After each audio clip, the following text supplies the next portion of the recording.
Продолжаем эфир радио Крым Реалии. У микрофона Сергей Макрушин. Напомню вам, что вы можете слышать нас на средних волнах на частоте 549 кГц каждый день в 8:35 и 13:10 на Крымском полуострове, в 7:35 и 12:10 на материковой части Украины. На частоте 105,9 FM вы можете слышать нас круглосуточно. Также круглосуточно доступен сайт Крым Реалии, где вы можете не только посмотреть записи наших эфиров, но и найти другие актуальные материалы о том, что происходит на Крымском полуострове. Крымчане могут бесплатно звонить нам в эфир по телефону 8 800 1006 926. Для жителей Крымского полуострова звонки бесплатные. Жители материковой части Украины звоните нам по номеру 044 490 2905. Также напомню, что вы можете комментировать наши трансляции в сети Facebook и на ресурсе YouTube. Мы все внимательно читаем и конструктивные комментарии будем озвучивать. Кроме того, вы можете связаться с нашей редакцией, предложить свои материалы или темы, которые вы бы хотели, чтобы мы подняли в нашем эфире. Контакты все необходимые для этого вы можете найти на сайте Крым Реалии. Тема дня. Итак, День ФСБ широко отметили во временно оккупированном Крыму. Этот день известен как День чекиста. 20 декабря это отмечали. 100 лет тому назад было создано ВЧК. И вот, собственно, хранители этих традиций теперь отмечают свой профессиональный праздник в Крыму, на полуострове, на котором живет очень много потомков тех, кто стали жертвами работы людей этой профессии. Итак, о том, что известно из истории о работе российских спецслужб, как много в Крыму живет потомков, жертв политических репрессий, что хранилось в крымских архивах КГБ, о чем рассказывают рассекреченные документы советских органов государственной безопасности в Крыму. Об этом всем мы поговорим после сюжета, подготовленного моими коллегами. Крым в центре внимания. 20 декабря в аннексированном Севастополе отмечали День ФСБ. 100 лет со дня образования Всероссийской чрезвычайной комиссии. Изначально этот праздник в России так и назывался – Днем чекиста. Работников ФСБ поздравлял и подконтрольный Кремлю глава Крыма Сергей Аксенов. В соцсети Facebook появился пост, где Аксенов благодарит российских силовиков. Он отметил, сейчас работа спецслужб особенно важна, а нынешнее поколение сотрудников ФСБ, цитирую, достойно продолжает славные традиции предшественников. Наглядным примером эффективности работы управления ФСБ по Республике Крым и Севастополю является пресечение попыток совершения террористических актов на территории Крыма, деятельности иностранных агентов и экстремистских организаций, а также успехи в борьбе с преступностью и коррупцией. Президент России Владимир Путин также поздравил работников ФСБ во время своего выступления в Москве. Знаю, какую умелую, тонкую, оперативную работу вы ведете, переигрывая иностранные разведки, нанося удары по оргпреступности и коррупции. Уверен, что всегда будут незыблемыми такие требования к сотрудникам органов безопасности, как строгое следование Конституции и закону, высочайшая ответственность, честность и личная порядочность. Тем временем в Санкт-Петербурге прошел марафон пикетов. Активисты, сменяя друг друга каждые полчаса, держали плакаты с именами жертв сталинских репрессий и политзаключенных современной России. Дата-то людоедская. Ну как можно справлять праздник? Можно же было выступить коллективу и написать письмо. Давайте мы там откажемся от этой даты. Давайте подумаем с общественностью, там, с общественной палатой, с интеллигенцией России, с оппозицией. Как выйти из этого ужаса, из этого кровавого омута? Сегодня в аннексированном Крыму ФСБ возглавляет Виктор Палагин. Ведомство включает в себя управление ФСБ России по Крыму и Севастополю, а также подконтрольную Кремлю пограничную службу и ФСБ по Черноморскому флоту. Крым в центре внимания. Продолжаем эфир. Это радио Крым Реалии. Сергей Макрушин у микрофона. Напомню, что у каждого нашего слушателя есть возможность присоединиться к нашему эфиру. Для этого есть специальный номер телефона 8 800 1006 926. Звонки с Крымского полуострова на этот номер бесплатны. Жители материковой части Украины могут присоединиться к нашему разговору по номеру 044 490 2905. Я приветствую в нашем эфире Андрея Зубова, российского историка. Андрей, здравствуйте. Итак, не было, вот мы отталкиваемся, да, от ситуации, которая происходит в Крыму, но вот в Крыму не было такого широкого отмечания Дня чекиста, да, до того момента, как Крымский полуостров не оказался захвачен Россией. Вот о том, как это происходит, да, в России, хотел бы у вас спросить, неужели действительно наблюдается некий такой ренессанс профессии чекиста, и теперь мейнстримом становится почитание тех людей, которых не так давно называли палачами, и довольно-таки аргументированно?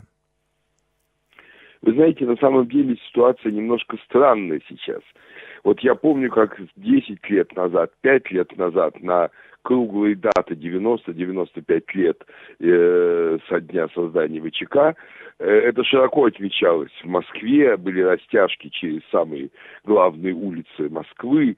В общем, об этом все говорили. В этом году ничего этого нет.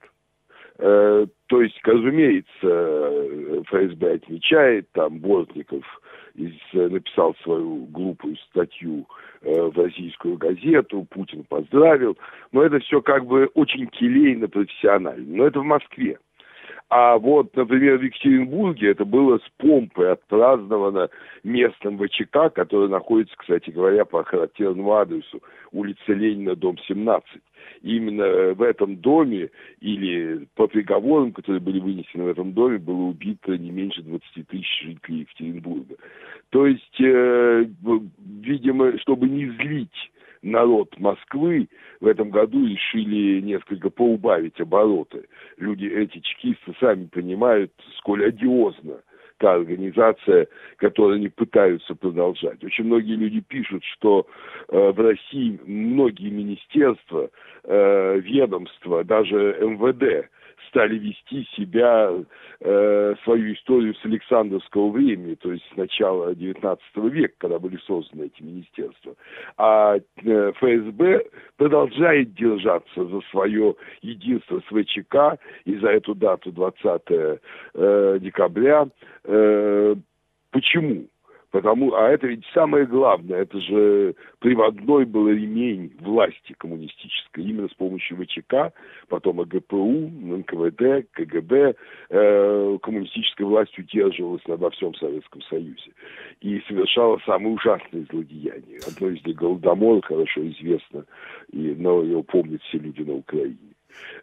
Так что, видимо, по сути, эта власть осталась как бы новым изданием коммунистической власти, той власти, которая захватила нашу страну в 1917 году. И ВЧК, как ее главный орган, тоже остался, он никуда не делся. Разумеется, речь идет не о новом переименовании, переименования были. Он должен быть распущен, и вообще должны новые совершенно люди создать новую службу безопасности России, ничего общего не имеющие даже по своему послужному списку со службой в этих органах КГБ, ФСБ. Так было сделано во всех странах, преодолевших коммунистический режим в Восточной Европе, и так должно быть сделано, безусловно, и в России. Ну, раз уж Федеральная служба безопасности России, да, так старается выглядеть преемником спецслужб Советского Союза, хотел бы спросить вот о чем. Есть ли какая-то приблизительная цифра количества людей, которые стали жертвами чисток, терроров и прочих процессов, которые проходили при участии вот этих сотрудников, да, спецслужб, я имею в виду чекистов? Если... Ну, знаете, абсолютных цифр назвать нельзя, тем более, что нельзя, потому что никто не может. У нас, например, в книге «История России 20 век» плавающие цифры. Понимаете, что такое жертвы? Жертвы — это те, кто были убиты в затылок выстрелом из пистолета, или те тоже, кто были уморены голодом, как на Украине, на Кубани, в Казахстане. Или жертвы те, кто умерли в лагерях, или те, кто не умерли, но были искалечены, не могли создать семьи. Или жертвы все те, у кого, как у крестьян, у мещан отобрали собственность, отобрали жилище, выгнали на улицу, заставили древних стать рабами в колхозах, они тоже ведь жертвы. Понимаете, в конечном счете, если так считать, то жертвами ВЧК, КГБ, ФСБ, жертвами коммунистической именно ее части являются все граждане того, что называлось Советским Союзом, за исключением того небольшого слоя, ну, скажем, 1/10, да, населения, которые именно опирались на эту организацию и свою власть утверждали над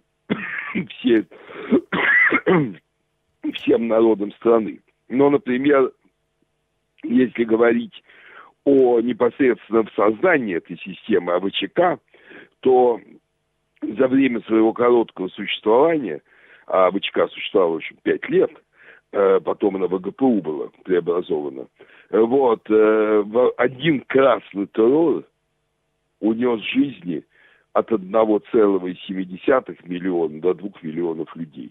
То есть один красный террор, не считая голода, не считая жертв гражданской войны, не считая эпидемий. Вот, то есть 1 700 000 или 2 миллиона были убиты. И, кстати говоря, Крым – это одна из земель, где ЧК свирепствовал ужасно в те периоды, когда там была не белая власть, а красная власть. И он ужасно свирепствовал. Харьковская ЧК, Киевская ЧК. Мы знаем больше о их работе, в кавычках, потому что эти регионы были освобождены Белой армией, и там было следствие, и составлены протоколы. То, что делали чекисты в Киеве, в Харькове, в Крыму, волосы дыбом встают, и вообще нежелательно эти вещи даже взрослым людям читать, просто потому что это совершенно ужасно, понимаете? Тем не менее, мы об этом сегодня поговорим немного позже в эфире. Я напоминаю, что с нами на связи Андрей Зубов, российский историк. Андрей, вот я вот о чем хотел вас спросить. Учитывая масштабы жертв, учитывая, да, вот эти катастрофические последствия так называемой работы чекистов в России, почему же произошло, вот в какой момент произошел этот слом, когда стало не позорно или вот люди, которые занимались этим, да, они посчитали, что теперь уже можно снова выходить открыто, да, отмечать День чекиста и так далее. Вот, да, когда произошел этот слом? Да, это произошло вскоре после прихода Путина к власти. И сам приход Путина к власти в 2000 году, уже приход, когда были выборы, когда действительно за него проголосовало большинство граждан России тогда, в марте 2000 года, вот, это была некотором роде реакция на то, что называли вот этими смутными 90-ми годами, когда была такая вольница и бандитизм, хотя они понимали, что все это было тоже во многом организовано под контролем ФСБ, проходило, и бандитов крышевал ФСБ, этого не понимали простые люди. Они думали, что вот придут честные чекисты, действительно, как бы с чистыми руками, как говорят, с холодной головой, и установят в России порядок. И, в общем-то, эта вера продолжалась, я думаю, до где-то 8-9 года, когда экономическая ситуация стала в России ухудшаться, стало ясно, что никакого порядка не установлено, а наоборот, коррупция и разные безобразия все больше и больше в нашей стране. И вновь, когда был оккупирован Крым, когда Путин начал войну на Украине, тогда опять была вот эта надежда, что вот, это государственники, это люди, которые хотят восстановить империю. К сожалению, у многих людей больное сознание. Но теперь это уже ушло, исчезло, и потому что люди, опять же, ничего от этого не получили, а жить стали намного хуже. И сейчас такое отрезвление происходит в русском обществе, довольно сильное. И опять же, все вспоминают, что такое КГБ, ФСБ на самом деле. Именно поэтому в Москве не стали праздновать это публично. Потому что, москвичи, как, может быть, люди более образованные в целом, в массе, они это лучше понимают. И возмущение было бы очень большое. И в Петербурге, как вы знаете, большое возмущение вот этим, тем, что ФСБ, КГБ до сих пор существует как преемственная организация. Так что это началось с Путиным, и я уверен, что это уходит сейчас. И уходит вместе со всей советской политической системой, со всеми этими памятниками Лениным, со всеми этими советскими образами, это постепенно начнет уходить в сознание людей, а если начнет уходить в сознание людей, то в конце концов уйдет и из нашей общественной и гражданской жизни. Спасибо. Напоминаю, что с нами на связи был российский историк Андрей Зубов. Мы продолжаем эфир. Это радио Крым Реалии. Сергей Макрушин у микрофона. Напомню, что вы можете присоединиться к нашему эфиру по номеру 8 800 10 06 926 для жителей Крымского полуострова. Звонки на этот номер бесплатные, для жителей материковой части Украины есть номер телефона 044 490 29 05. Звоните нам. Я приветствую в нашем эфире Олега Бажана, старшего научного сотрудника Института истории Украины, составителя сборника с архивами КГБ по истории Крыма. Олег, здравствуйте. Итак, давайте поговорим о том, какой же след оставили чекисты в історії Крима. Слід зауважити, що застосування масових репресій як засобу політичної боротьби з противниками влади РАД і опозиційно налаштованими громадянами було однією з важливих умов встановлення і функціонування радянського тоталітарного режиму. І особлива роль у здійсненні цих політичних репресій в країні РАД і на території Кримського півострова було саме надано це органам Держбезпеки. Таким першим органом радянської влади Держбезпеки в Криму була Кримська ЧК. Вона була створена у першій декаді грудня 1920 року і, звичайно, втілювала в життя саме радянський тоталітаризм.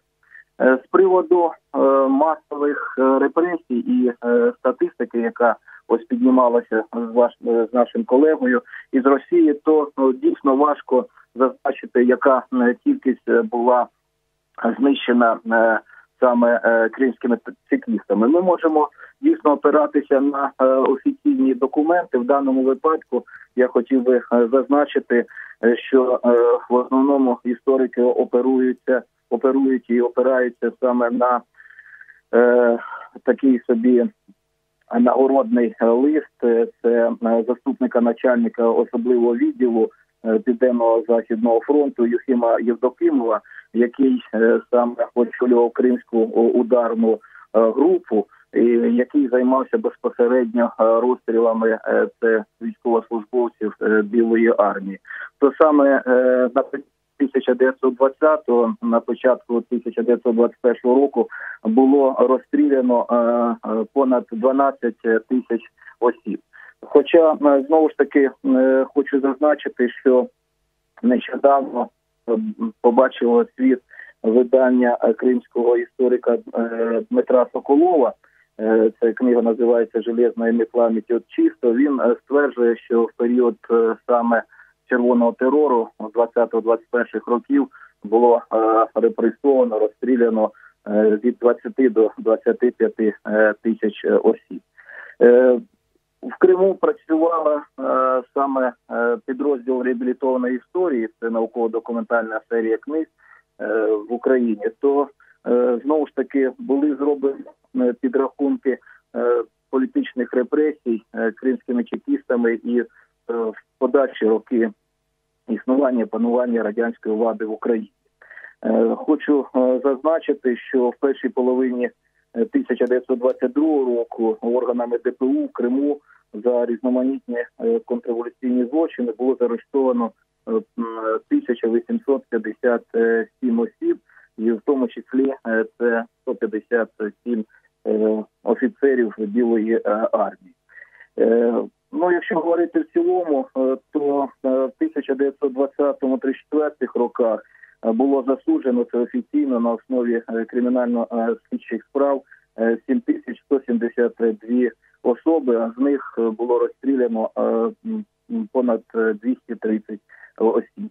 Найбільш масові репресії відбулися це впродовж з 1935 по 1940 роки. Тоді було засуджено понад 16 тисяч осіб, із них понад 5,5 тисяч це було розстріляно. Це ті дані, на які ми опираємося на основі кримінально-слідчих справ.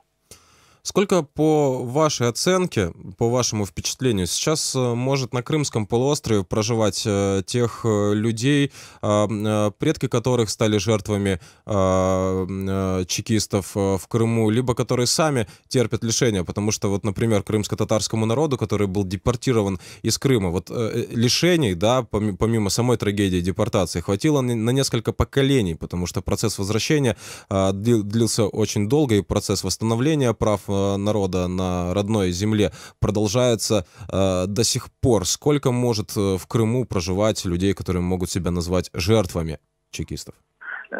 Ну, в основному зараз, хто проживає в Криму, це нащадки тих, кого було репресовано радянської влади або ж депортовано у травні 1944 року. Звичайно, вже дійсно в Криму не залишилося тих, хто це пригадує, або це були ті, хто відчув на собі, або, скажімо, батьки. Так, це в основному, скажімо, внуки тих, хто зазнав репресій, але це, хочу сказати, з періоду саме Другої світової війни. Ну, а звичайно, якщо говорити про період 20-30-х років, то це, звичайно, вже таких людей, мабуть, вже і немає. Спасибо. Напоминаю, что с нами на связи был Олег Бажан, старший научный сотрудник Института истории Украины, составитель сборника с архивами КГБ по истории Крыма. Продолжаем эфир. Это радио Крым Реалии. Сергей Макрушин у микрофона. Вы можете принять участие в нашем прямом эфире по номеру 8 800 10 06 926. Жители материковой части Украины могут позвонить нам по номеру 044 490 2905. Я приветствую в нашем эфире Синавера Кадырова, крымско-татарского активиста, правозащитника, политзаключенного времен СССР. Синавер, здравствуйте. Итак, давайте же поговорим о том, сколько же людей, которые сейчас живут в Крыму, они стали жертвами действий чекистов. Вот историк, да, перед нами был в эфире, Олег Бажан, он говорит о том, что уже мало осталось очевидцев, да, тех событий, но тем не менее вы очевидец, вы политзаключенный времен Советского Союза. Если мы говорим о крымско-татарском народе, можно вспомнить как минимум Мустафу Джемилева, который был депортирован еще в младенческом возрасте с Крымского полуострова и всю жизнь потратил свою на то, чтобы вернуться на родину. Ваше мнение относительно того, сколько людей сейчас жертв чекистов живет на Крымском полуострове и как они смотрят на этот ренессанс чекистов, когда в Крыму публично чествуют тех, кто называет себя преемниками ВЧК, НКВД, КГБ, ГПУ, и когда в Крыму проводят выставки, посвященные этим людям? Ну, давайте, добрый день. Давайте, я бы не согласился с автором этих слов, что осталось небольшое количество жертв репрессий. Ведь жертвами репрессий считаются не только те, которые были непосредственно высланы, но и те, которые уже родились в условиях депортации, насильно удерживались от возвращения на родину.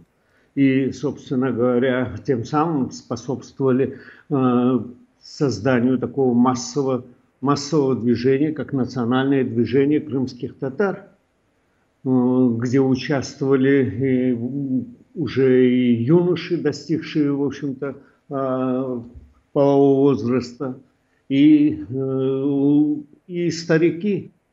Поэтому говорить, что осталось мало, ну, не совсем правильно. Да, те, которые были непосредственно высланы, в том числе и как Мустафа Джемилев, который выслан еще грудным ребенком, и которые пережили комендантский режим, но и те, которые родились в условиях комендантского режима и до 1989 года насильственно удерживались в местах депортации. Как их считать? Считать ли их жертвами этого насилия или нет? Поскольку обыски – это явление для представителей крымско-татарского народа, имеется в виду обыски в отношении лиц, которых, скажем, обвиняли в деятельности, в участии в правозащитном движении и так далее. Это явление не новое. И просто сегодня уже мы видим и уже новое поколение, те, которые родились в условиях после возвращения в Крым, опять столкнулись с теми же действиями этих органов. Поэтому здесь бы я не был бы столь категоричен в утверждении, что тех, которые пострадали непосредственно от деятельности этих органов, осталось небольшое количество.